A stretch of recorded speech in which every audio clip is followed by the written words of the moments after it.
नमस्कार प्यारे साथियों। 69th बीपीएससी का मेंस रिजल्ट आ गया है। जिन भी साथियों का सिलेक्शन हुआ है सबसे पहले तो उनको बहुत बहुत बधाई। अब वो अपनी इंटरव्यू की तैयारी जल्दी से करें, तेजी से करें। लेकिन यहाँ पर हम बात करेंगे उन छात्रों के, उन कैंडिडेट्स की जिनका सिलेक्शन नहीं हो पाया। अब आप मान के चलिए कि अगर सिलेक्शन आपका नहीं हुआ तो इसका मतलब ये नहीं कि आपके पास क्षमता नहीं थी। कंपटीशन इतना ज़्यादा है कि एक एक सीट के लिए काफ़ी ज़्यादा फाइट होती है। और आप तो बहुत ही आगे हैं क्योंकि आपने मेंस तक लिखा है और बहुत सारे बच्चे प्रीलिम्स तक क्लियर नहीं कर पाते हैं। तो सबसे पहली बात तो आप अंडर कॉन्फिडेंस बिल्कुल ना महसूस करें कि हम कमज़ोर हैं या फिर हमसे नहीं हो पाएगा। ये सब जो बिलीफ आपके अंदर अभी आ रही होंगी, इसको बस शांति से सेटल होने दें। क्योंकि जब हमारा एक्सपेक्टेशन नहीं फुलफिल हो पाता है तब हमें दुविधा आती है, हमें परेशानियां दिखती है, हम थोड़े से बेचैन होने लगते हैं। इसी प्रकार की स्थिति हर एक सिचुएशन में होती है। तो अब क्या ही किया जा सकता है, क्योंकि जो हमारे कंट्रोल में है हम वही करेंगे। जैसे आपने खूब मेहनत किया, ना जाने कितने पेन खत्म कर दिए होंगे आंसर लिखते लिखते, दिन रात एक कर दिया होगा आपने, ना दिन देखा ना रात देखा, बस आंसर राइटिंग, बस बीपीएससी के एग्जाम के बारे में ही सोचना, एक कमरे में बंद होकर पूरा प्रैक्टिस करना। आसान नहीं होता है ये सब चीजें, लेकिन फिर भी आप इन सब चुनौतियों से लड़ते चले गए और फिर मेंस तक आप पहुंचे। ये बहुत बड़ी उपलब्धि है, इस बात को आप अंदर जाने दें।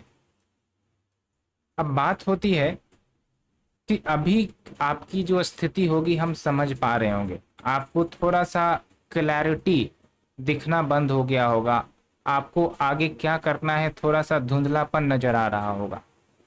तो ऐसी स्थिति में आप कुछ दिनों का ब्रेक लें, अपने इमोशंस को शांत होने दें, क्योंकि इस प्रकार की स्थितियों को थोड़ा सा एक्सेप्ट करना मुश्किल होता है। और जब चीज़ें हम एक्सेप्ट नहीं करते तभी हमें परेशानियां चारों तरफ से आती है और हम मानते हैं कि ये लाजमी है। अब इतना मेहनत आप कर रहे हैं, दिन रात मेहनत कर रहे हैं, कोई 1 साल से कर रहा है, कोई 2-3 साल से कर रहा है, फिर भी रिजल्ट नहीं आता है तो दुख तो होती है ना। भगवान तो हम लोग हैं नहीं। तो वही है कि आप ब्रेक लीजिए और इमोशंस को सेटल होने दें, अपने दोस्तों के साथ बातचीत करते रहें, अकेलापन अपने आप को महसूस बिल्कुल ना होने दें। ठीक है, आप अपने आप पर भरोसा रखें। और एक बात और, जो आपका रिजल्ट आया है, ठीक है, उसके बाद जो आपका 70 बीपीएससी का प्रीलिम्स होगा वो भी तो काफ़ी नज़दीक है और आपका ऑलरेडी सिलेबस कवर हो चुका है, मेंस की प्रैक्टिस भी अच्छे से आपने कर रखी है।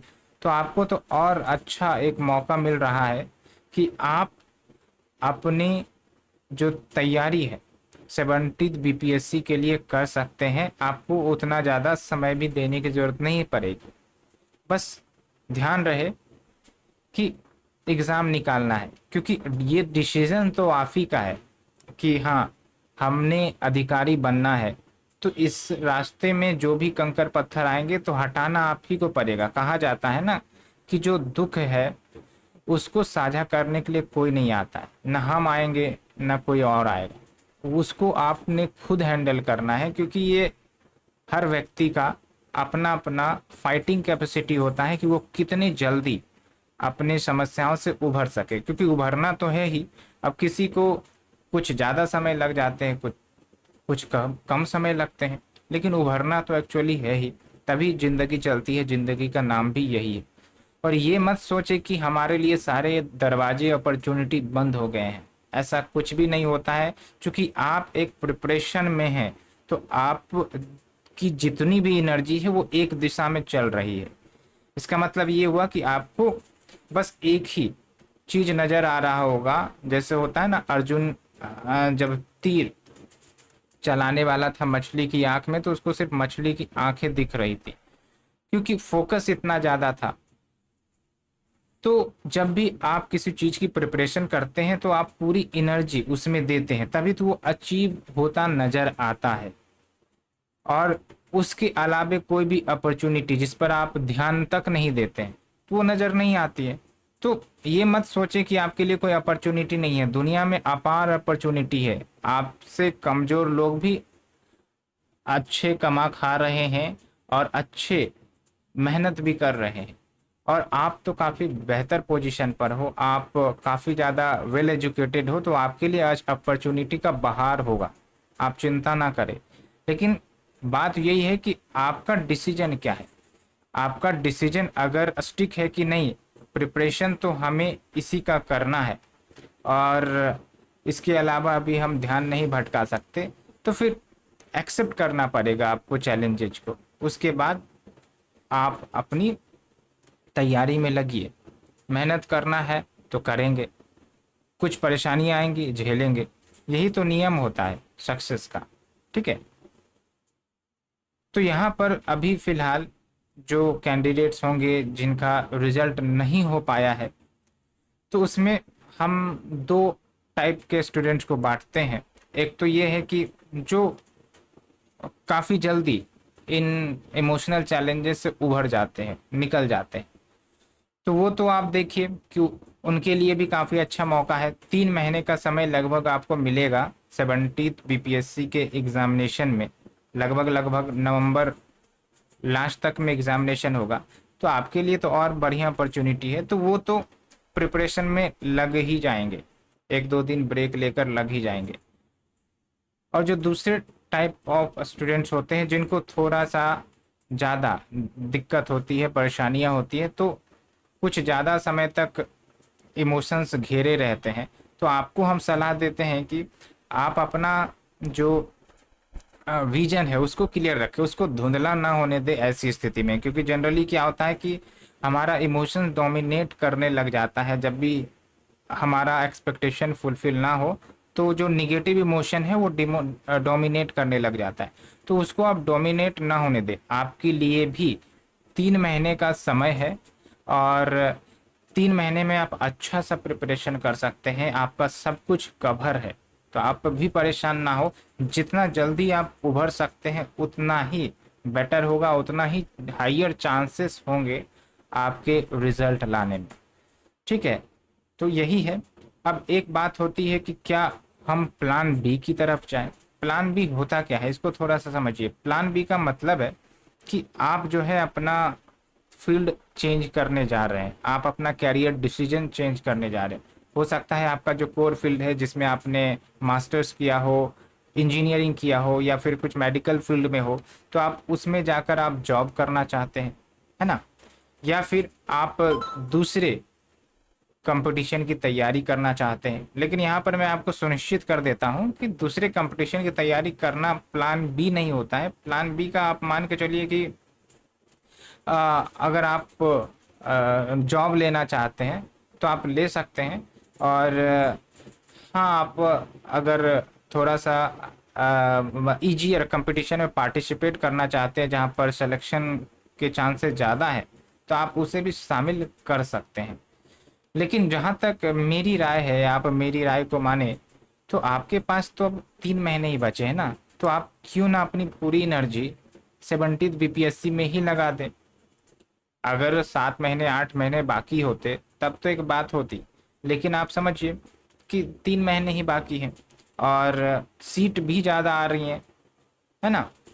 तो जो आपके सिलेक्शन होने के चांसेस हैं वो काफ़ी ज़्यादा as compared to the first timer और as compared to those who didn't has written mains, जिन्होंने मेंस तक नहीं लिखा है, तो उनसे तो ज़्यादा ही चांसेस हैं आपके सिलेक्शन होने के। तो यहाँ पर आप प्लान बी में अभी ना जाएं।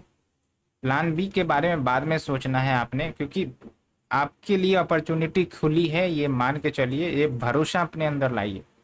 और फिर जो आपका समय है, कीमती समय है अभी हम कह सकते हैं, उस कीमती समय को यूटिलाइज करिए, अपने प्रिपरेशन को फिर से फोकस मोड पर लाइए, ये ज़्यादा बेटर होगी। और आप खुद देखेंगे, ये डिसीजन अगर आप लेते हैं कि नहीं हमें अब प्रिपरेशन फिर से रीस्टार्ट करनी है कुछ दिन ब्रेक के बाद, तो फिर आपको खुद सेल्फ कॉन्फिडेंस आने लगेगा कि यस, जो हमारा डिसीजन था to participate in the next prelims is utmost important, काफ़ी महत्वपूर्ण होगा। तो फिर आप पीछे पछताएंगे नहीं। नहीं तो अगर आप प्लान बी की तरफ अभी चले जाते हैं तो एक भटकाव हो जाएगा, बाद में आपका माइंड खुद बोलेगा कि नहीं नहीं 70 बीपीएससी का ही कर लेते तो अच्छा रहता, है ना। तो इन सब पचड़ों में नहीं पड़ना है, आपको क्लियर रहना है कि अगर हमें अधिकारी बनना है तो फिर जो भी परेशानी आ रही है उसको झेल कर आगे बढ़ेंगे। और अभी तो समय भी कीमती है, मौका भी है, दस्तूर भी है। तो आप बेटर है कि बढ़िया से पार्टिसिपेट करें, बढ़िया से रिवीजन करें, आपका काम हो जाएगा, है ना। सारा खेल आपके माइंडसेट का है, आप माइंडसेट क्या तैयार करके रखते हैं उस हिसाब से आपका इमोशन डिसाइड होता है। आप नेगेटिव सोचेंगे कि पॉजिटिव सोचेंगे, ये आपके माइंड के हैबिट पर निर्धारित है, जो कहीं ना कहीं हमारे समाज, हमारा एनवायरनमेंट, हम किसके साथ इंटरेक्ट करते हैं, इन सब बातों पर डिपेंड करता है। बहुत सारे फैक्टर्स हैं, हम कभी बाद में चर्चा करेंगे। लेकिन फिलहाल तो आप थोड़ा ब्रेक लीजिए, 1-2 दिन का जो भी ब्रेक आपका बनता है, जहाँ पर आप अपने इमोशंस को काम डाउन कर ले और आपको क्लैरिटी दिखने लगे कि नहीं अब हमें मूव फॉरवर्ड करना है, तो आप आगे बढ़ना शुरू कर दे। That is the best opportunity for you now to participate in the 70th BPSC prelims examination. And for sure अगर आप लगते हैं प्रिपरेशन में तो आपका प्रीलिम्स भी होगा, मेंस भी होगा, और आप इंटरव्यू तक भी जाएंगे और आपका सिलेक्शन भी होगा। ये बिलीव आपको अंदर बना के रखनी है, then only you will be in the focus mode to prepare accordingly for the exam. So friends, thank you। Video को ज़्यादा लंबा नहीं करेंगे, it's like from my side, क्योंकि हमने भी इस प्रकार की समस्याएं काफ़ी ज़्यादा झेली है, तो हम समझते हैं कि आपके अंदर क्या चलता होगा। गार्जियन की तरफ से प्रेशर होगा, जो महिलाएं होंगी उनको भी शादी को लेकर प्रेशर होगा, या फिर गार्जियन उन्हें और ज़्यादा टाइम न देना चाहते हो, उनको बोला जाता हो कि आप दूसरे प्रिपरेशन करिए, ऐसी भी स्थिति आती है। लेकिन आप अगर डिसीजन लिए हैं टू बिकम एन ऑफिसर, तो फिर ये डिसीजन आपका है, आपका सपना है। अगर आपको फुलफिल करना है तो आपको मेहनत करना है, आपको आगे बढ़ना है, इसमें दो राय नहीं होनी चाहिए। जहाँ पर दो राय होगी वहाँ कन्फ्यूजन होगा, ठीक है। So friends, thank you and be calm. अगर आपको किसी भी प्रकार की हेल्प चाहिए, कोई भी आपको साइकोलॉजिकल हेल्प चाहिए, we are ready to help. And आप हमें मैसेज कर सकते हैं, टेलीग्राम चैनल पर आप हमें मैसेज कर सकते हैं, ईमेल आईडी भी है, वहाँ से भी जुड़ सकते हैं। और कोशिश करेंगे कि जितना मदद हम कर सके वो आपको हम करेंगे। So thank you friends and once again, आपको बस अस्थिर से रहना है और आगे की दिशा देखनी है, पीछे मुड़कर नहीं देखना है। पीछे तो ना जाने कितनी परेशानी आपने झेली है, आपको आगे देखना है कि हमें अपने गोल पर फोकस करना है। तो रास्ते में कंकर पत्थर आएंगे, उसको झेल कर आगे बढ़ना है। धन्यवाद मित्रों, वेरी वेरी थैंक यू।